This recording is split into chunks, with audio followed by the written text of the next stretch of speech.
Hello everyone and welcome to this video, a translation of Act 3, Scene 1 of Romeo and Juliet. This, as we found out in the previous video, is the act which serves as the climax of the play, and it should be an act where the main character of Romeo comes face to face with a conflict and has a decision to make. So Act 3, Scene 1 starts in a public place, and Benvolio and Mercutio and a group of their men are entering the scene. And Benvolio says, "I pray thee, good Mercutio, let's retire. The day is hot, the Capulets abroad, and if we meet, we shall not scape a brawl, for now, these hot days, is the mad blood stirring." So he's basically saying, look, Mercutio, let's get out of here. It's a really hot day. Our enemy family, the Capulets, are around, and if we bump into them, we're bound to have a fight, because in this hot weather, people become really hot-headed and angry.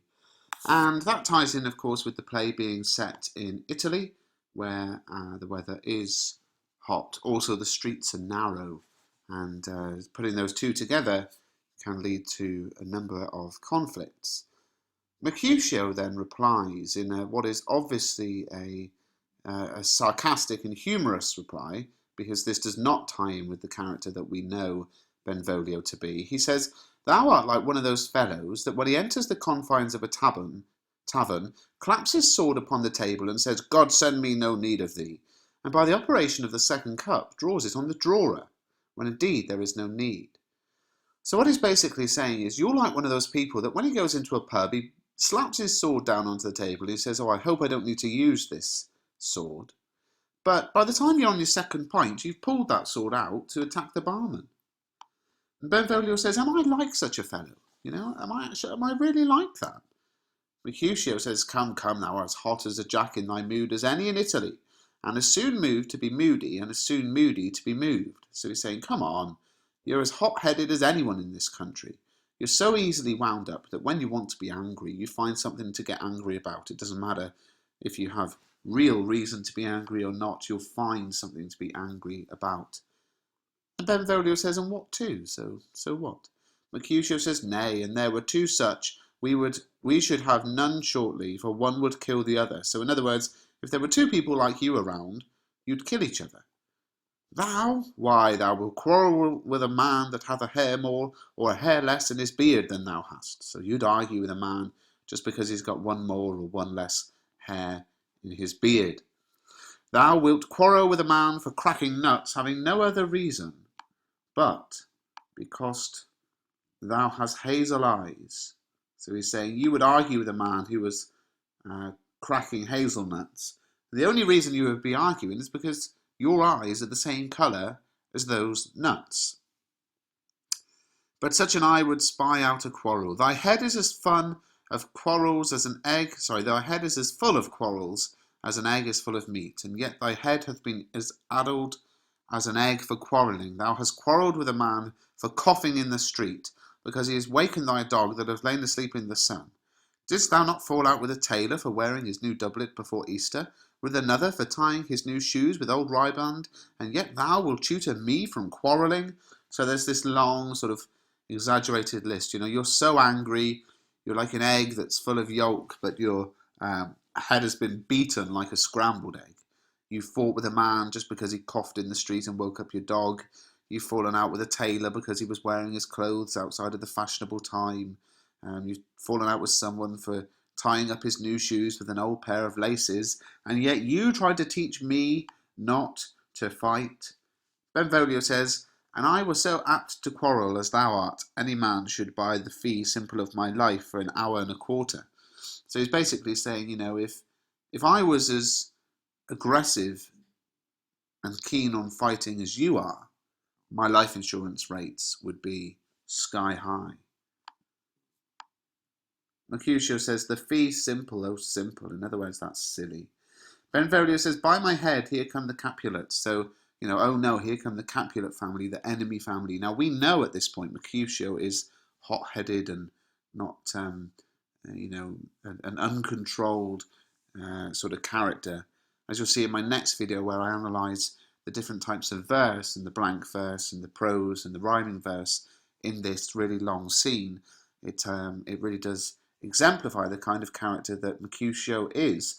And all of that is written down in my ebook, which you can buy by following the link in the description for £1.99. So Mercutio says, by my heel I care not, so I don't care that the Capulets are here. And then Thibault comes in and says to his friends, follow me close, for I will speak to them. So back me up, boys, I'm going in. Gentlemen, good den, a word with one of you. Can I speak to one of you? Mercutio says, and but one word with one of us? Couple it with something, make it a word and a blow. So you want just one word? That's a bit bizarre. Put it together with something, say a word and a blow. Thibault said, you shall find me apt enough to that, sir, and you will give me occasion. So he says, well, I'm up for that, but you've got to give me a reason. And Mercutio says, could you not take some occasion without giving? So he says, can't you just find a reason without me giving you a reason? And there's a lot of sort of sexual innuendo here with taking it and giving it and that sort of humorous play on words. Then Thibault says, Mercutio, thou consortest with Romeo? So do you hang out with Romeo? And Mercutio doesn't like this word consort. He says, consort? What, dost thou make us minstrels? And thou make minstrels of us, look to hear nothing but discords. Here's my fiddlestick. Here's that shall make you dance. Zounds, consort. So he's basically saying, hang out with Romeo. Are you calling us musicians? You make musicians of us all, and you'll hear noise. Here's my instrument, and he touches his sword. He says, it'll make you dance. Hang out. He's disgusted. Now Benvolio, much to the contrary of the kind of character that he's been made out to be by Mercutio, says, look, we talk here in the public haunt of men. Either withdraw into some private place and reason coldly of your grievances, or else depart. Here all gaze on us. All eyes gaze on us. So he's saying, look, we're talking here in front of people.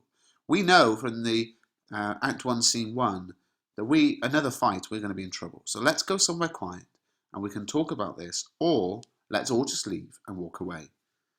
And Mercutio says, men's eyes were made to look and let them gaze. In other words, let them look, I don't care, let them watch. So it's all building up. I will not budge for no man's pleasure, so I'm not going anywhere. And then Romeo enters. So here comes the tension. You're thinking, oh no, not a good time for Romeo to walk in. And Thibault says, well, peace be with you, sir. Here comes my man. So in other words, he's saying to Mercutio, look, calm down. Here's the person I'm looking for. Mercutio, though, is not having any of it. He says, I'll be hanged, sir, if he wear your livery. So he's basically saying he's not your man. He doesn't wear your family colours. But of course he does. This is the irony, isn't it? We know, well, Romeo has now married into the Capulet family. And Mercutio is actually foreshadowing his own death when he says, I'll be dead if he's your man. Because he is now a Capulet, or linked to the Capulets through marriage. Marry, go before to field, he'll be your follower. Your worship in that sense may call him man. So he's saying, well, you know, if you run away, he will follow you, he will chase you. So I suppose you could call him a follower. Thibault then approaches Romeo and says, Romeo, the hate I bear thee can afford no better term than this. Thou art a villain. So he's saying, you know, I hate you so much, and the best way I can put it is this, you're a villain. Romeo replies with Thibault, the reason I have to love thee doth not excuse the appertaining rage. So he's basically saying, look, I have a reason to love you. Now, we as an audience know that reason is, look, I've just married your cousin, and therefore, you know, I can't be your enemy anymore. Therefore, farewell, I see thou knowest me not. So in other words, look, I don't hate you, I love you. I can't tell you why I love you, because it's a secret, but you don't know anything about it. And because you don't know anything about it, I'm going. So, trying to take the upper hand, trying to be the good person here, is Romeo. And Thibault says, boy, this shall not excuse the injuries that thou hast done me, therefore turn and draw. So he says, he calls him boy, which is obviously, you know, a criticism to call someone a man a boy. He's saying this doesn't make up for how you've sort of inflicted me and insulted me. Turn around and pull your sword out. And Romeo again tries to avoid it. Says, I do protest I never injured thee, but love thee better than thou canst devise, till thou shalt know the reason of my love. And so, good Capulet, which name I tender as dearly as my own, be satisfied. So he basically says, look, I never wronged you. I actually love you until you know why I love you. This won't make sense. So be satisfied. In other words, you know, get over it. I am not your enemy. Mercutio has been watching all this. Now, Mercutio doesn't understand why Romeo should all of a sudden be sucking up to his enemy. And he says this bit, "O calm, dishonourable, vile submission, alas, the carter carries it away." And he pulls his sword out. "Thibault, you rat catcher, will you walk?" So he's basically saying, giving in like this is pathetic. A swipe of my sword will stop it. He pulls out his sword and says, "Thibault, you scumbag, will you fight me?" Now, Thibault, I think, is afraid of Mercutio because he says, "What wouldst thou have with me? Why do you want to fight me? What's your problem?" But Mercutio, of course, and Thibault probably knows Mercutio is a wild man. Mercutio says, "Good king of cats, nothing but one of your 9 lives, that I mean to make bold withal, and as you shall use me hereafter, dry beat the rest of the 8. Will you pluck your sword out of his pitcher by the ears? Make haste, lest mine be about your ears, ere it be out." So he's calling him King of Cats, which is a link to Thibault's name, the Prince of Cats, which is a sort of reference that the audience in Elizabethan times would have known. I want one of your 9 lives. So he's playing on the idea that cats have 9 lives. And he's saying, I'm going to take one of your 9 lives, and how you treat me afterwards shall decide how I act on the other 8. Will you pull out your sword? Do it quickly, because if you don't do it soon, my sword will be around your head. And Thibault says, "I am for you." Drawing doesn't mean he gets a pen and paper out and does a little bit of a portrait of Mercutio. It means, "Yep, I'm up for it." And he pulls out his sword. Romeo says, "Gentle Mercutio, put thy rapier up." "Mercutio, put your sword away." And Mercutio says, "Come, sir, your passado." So show me your forward stab. The passado is a move in sword fighting, and they fight.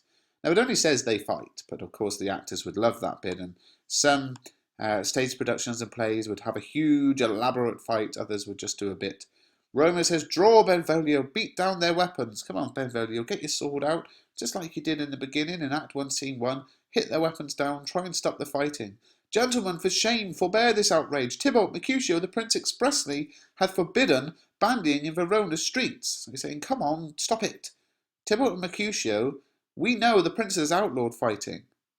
"Hold, Thibault. Good Mercutio, stop." Thibault so basically what happens here is Romeo gets in between them and pulls Mercutio back. So he's holding his friend Mercutio back. Whilst Romeo is holding Mercutio back, Thibault comes in and gives him a sly stab and stabs Mercutio. So he's hurt because he was being pushed back by his friend. And Mercutio says, "I am hurt, a plague on both your houses. I am sped. Is he gone and hath nothing?" So he's saying, "I'm hurt, both your families be cursed. I'm done, I'm dead." And then he says, did he get away unhurt? In other words, did Thibault get away and he hadn't been hurt at all? Now, no one answers that question because Benvolio asks, "What, are you hurt? Art thou hurt?" Mercutio says, Aye, a scratch, marry, 'tis enough." He's saying, "Yes, I'm only hurt with a scratch, but it's enough," meaning, it's enough to kill me. "Where is my page? Go, villain, fetch a surgeon." So he wants his servant to go and get a doctor. And Romeo goes up to him and says, "Courage, man, the hurt cannot be much." So he's saying, "Be brave, it can't be that bad, can it?" And Mercutio says, "No, 'tis not so deep as a well or wide as a church door, but 'tis enough. 'Twill serve. Ask for me tomorrow, and you shall find me a grave man. I am peppered, I warrant, for this world. A plague on both your houses. Zounds, a dog, a rat, a mouse, a cat, to scratch a man to death, a braggart, a rogue, a villain that fights by the book of arithmetic. Why the devil came you between us? I was hurt under your arm."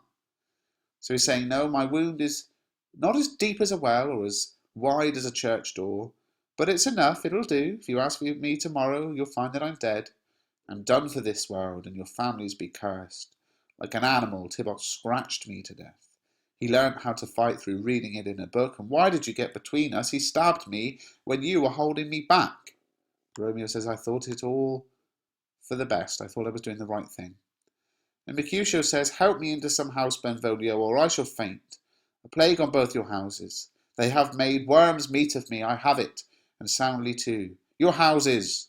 So he's basically saying, "Look, Benvolio, help me get into some person's house. I'm about to faint." Cursed be Capulet and Montague. They've turned me into worm food. I'm done for. I'm dead. A curse on Capulets and Montagues. So Mercutio goes off with Benvolio. Romeo says, "This gentleman, the prince's near ally, my very friend, hath got his mortal hurt on my behalf. My reputation stained with Thibault's slander. Thibault then an hour had been my kinsman. O sweet Juliet, thy beauty hath made me effeminate, and in my temper softened valour's steel." Quite an interesting bit here. He's saying, well, Mercutio, who's my good friend, has taken a wound here that's going to kill him, and he did it for me. He did it for me to protect my reputation. Thibault was ruining my reputation. Mercutio wanted to defend me. Thibault has only just become my relative. Oh, Juliet, your beauty, my love for you has made me effeminate. It's made me womanish and weak, and my bravery has gone soft. So he's kind of regretting now the whole situation. He's thinking, I should have fought Thibault. Benvolio comes back. Oh, Romeo, Romeo, brave Mercutio's dead. That gallant spirit hath aspired the clouds, which too untimely here did scorn the earth. He's saying that brave man is dead. He's gone to heaven. He was too young to die. And then Romeo says, this day's black fate on more days doth depend. This but begins the woe, others must end. So in other words, the horrible events of today will affect the future now, and the trouble that starts today will end in the future. And then Benvolio says, here comes the furious Thibault back again. So Thibault's coming back, and Romeo says, alive in triumph and Mercutio slain? Away to heaven respective lenity and fire-eyed fury be my conduct now. So he's saying, Thibault is alive and celebrating. Mercutio is dead. Goodbye, mercy. Anger take over my body. Just at that point, here comes Thibault. And you can imagine what's going to happen next. So we have 2 seconds. So Thibault comes back. Romeo, you can imagine what's going to happen next. He says, now Thibault, take the villain back again. So he's saying, you try and insult me like you did earlier. That late thou gavest me, for Mercutio's soul is but a little way above our heads, staying for thine to keep him company. Either thou or I or both must go with him. So he's saying, Mercutio's dead and on his way to heaven. His spirit is just above us, 7 feet up in the air, and you're going with him or I am, or both of us. But this will end in death. Thibault says, thou wretched boy, thou that didst consort him here, shout with him hence, you idiot who hung around with him here, you're about to join him. Romeo says, this shall determine that, and they fight, and Thibault falls dead. So they fight, and Romeo kills Thibault. Benvolio says, Romeo, away, be gone, the citizens are up and Thibault slain. Stand not amazed, the prince will doom thee death if thou art taken, hence be gone away. In other words, look, get out of here. Everyone's waking up, they're seeing what's happened. You're going to be in trouble for killing Thibault. Go away, run away.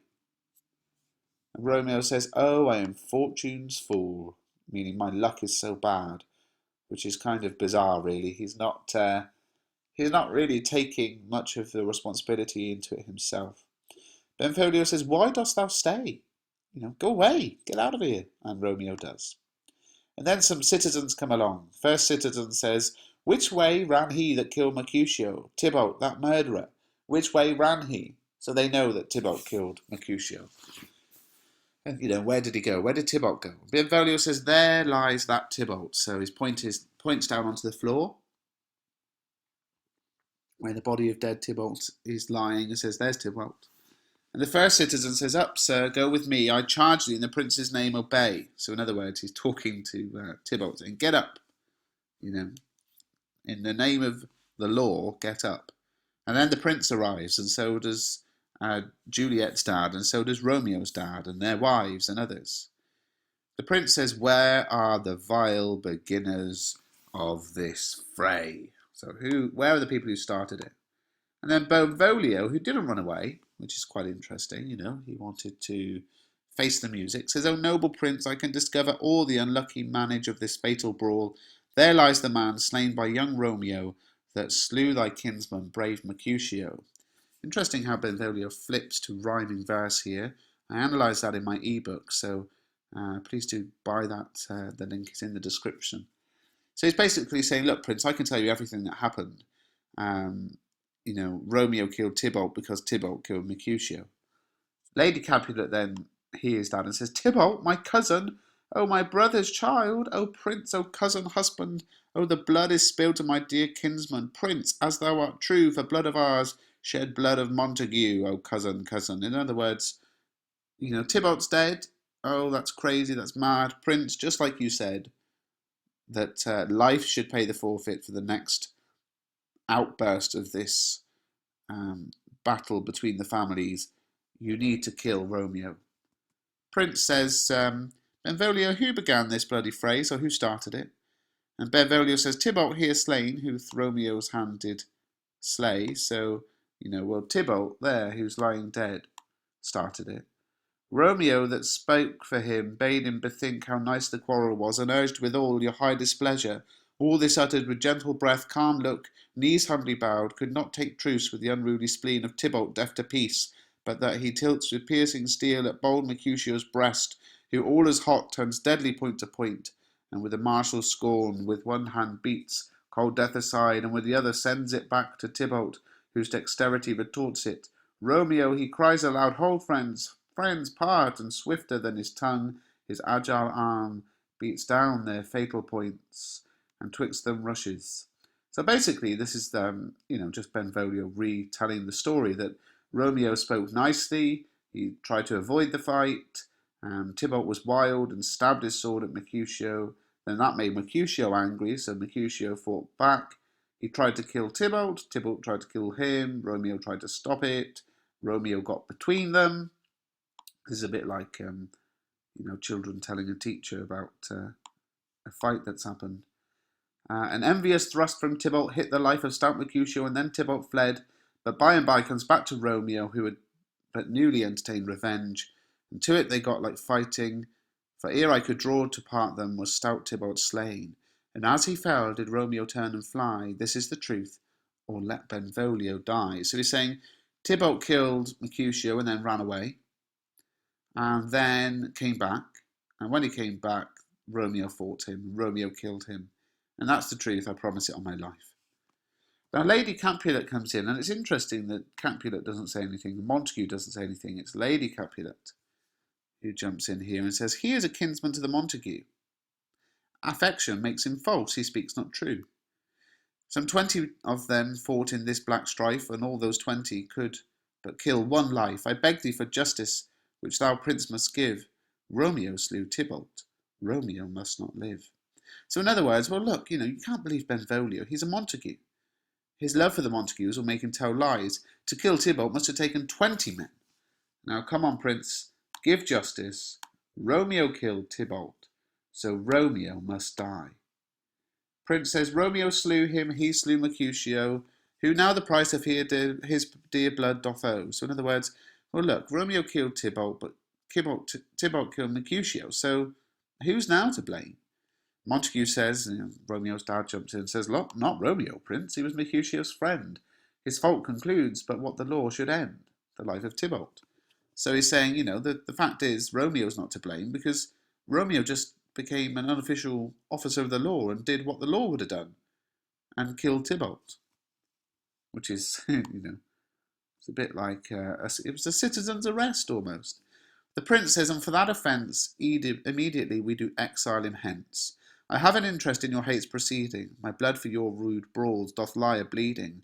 But I'll immerse you with so strong a fine that you shall all repent the loss of mine. I will be deaf to pleading and excuses, nor tears nor prayers shall purchase out abuses. In other words, okay, Romeo is exiled, which means he's not allowed back in the city of Verona. He says, I'm involved in this now because Mercutio was my relative, and I will punish you. I will actually give you such a strong financial fine for this, that you'll really be sorry. I'm not going to listen to you if you beg me for mercy or ask me anything, so just don't bother. Therefore, use none. Let Romeo hence in haste, else when he's found, that hour is his last. Bear him hence this body and attend our will. Mercy but murders, pardoning those that kill. So it's basically saying Romeo's not allowed, and he's got it back in this city. He's got to get out quick, because if he's found, he's dead. Now take this body away. It just makes me think that when I was merciful to killers, it only ends up with more murder. Well, I hope you found this video useful. It's a long one, isn't it, this scene? Please do give it a thumbs up and subscribe to the channel. And I think I've said it a couple of times already, haven't I? But please do buy my revision guide, which all of this material on the screen comes from. It's taken me a long time, maybe 100 or 200 hours to do all this work. So it would really bless me and help me to continue with what I do if you pick up the revision guide following the links in the description of this video.